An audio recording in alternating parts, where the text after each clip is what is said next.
Hi, and welcome to Irish Sports World on Saturday, 24th of February. Quite a few things to get through tonight. Main thing here was the rugby today.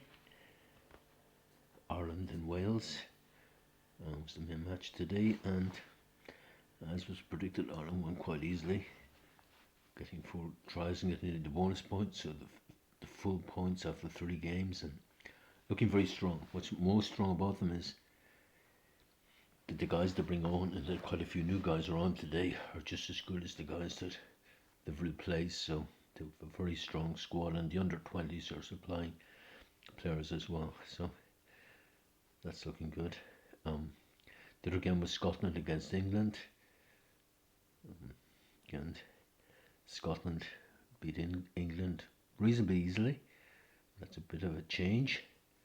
The fact that England are third in the World Cup, so Scotland are coming on, especially with the backs, with Finn Russell there and with Mr. Duhan van der Merwe. And it's interesting that in the 2 games today, the man of the match, or the player of the match as they like to call him now, player of the match in the Irish game was Bundy Aki, who was born in Auckland in New Zealand and is of Samoan extraction. So could have played for either New Zealand or Samoa, and the man of the match in the Scottish game was, as I say, Van Der Merwe, who scored 3 tries and is a tremendous looking player. But again, he was born in a place called George in South Africa. It takes it a bit from it. I'm not going to go into it in a big deal. It's something about if you're resident in the country for 3 years, you can play for that country. But as you can imagine, it's open to being misused or abused because, especially the big nations, the nations with money who can afford to pay players to play for their provinces or clubs or whatever. You spot a good player in a small country, and then you can just invite him over, and then he's your player in 3 years' time, which doesn't sound ideal to me at all. Imagine Joe is one of the great players of our time, of all time, Gareth Edwards of Wales. Imagine him in the pleasant rules ending up playing for maybe New Zealand, or France even. They have a big club structure, and him with his wonderful Welsh accent. It wouldn't have happened with someone like him anyway. There has to be some kind of loyalty to your country, but it annoys me about Ireland, as well as them being ashamed to play the national anthem and having this thing called, as I call it, Ireland's Ball instead. So there we go, that's our rugby rant over. In soccer, Harry Kane scored, and that's the first one. He got a couple, that's first for a while, but it's a bit late now. Leverkusen are going out of sight in Germany, and I'm still looking at that result. Didn't double check it because it was slightly busy today. Man United won in Old Trafford, Fulham 2.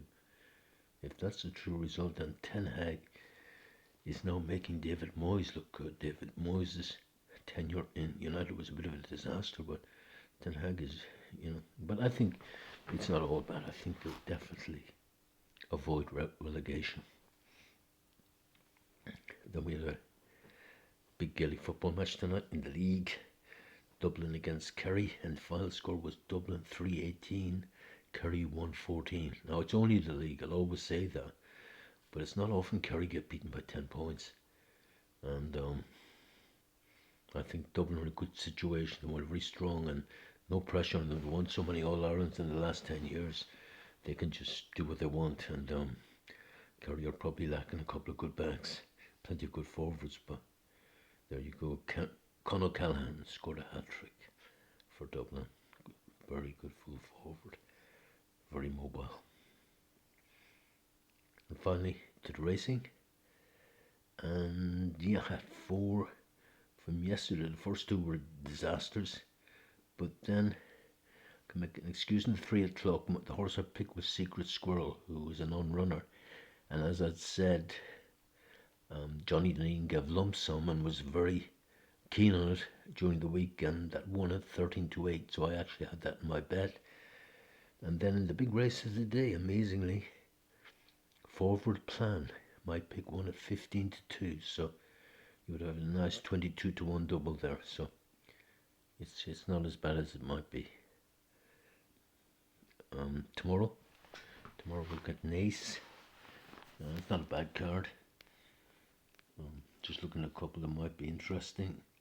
225, Evie's Vladimir. I've tried that one before, maybe one for me before. Love the name.